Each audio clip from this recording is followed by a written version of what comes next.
The common misconception amongst most guitarists and bass players is that maple is harder than rosewood. But that largely comes from the feel of the lacquered finish on the maple boards.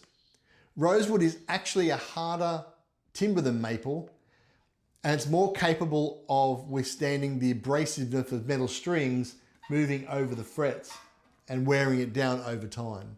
Now here's a fun piece of history. Leo Fender didn't actually switch to rosewood in 1959 because of the tone.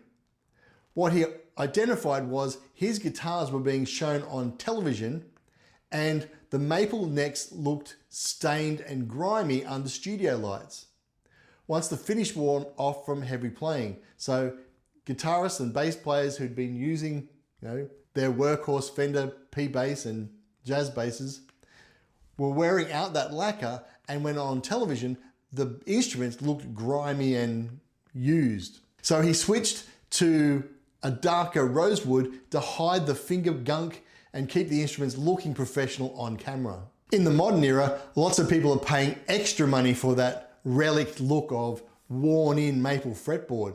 But back in the 50s and early 60s, that wasn't the clean look that Leo Fender wanted to portray his instruments.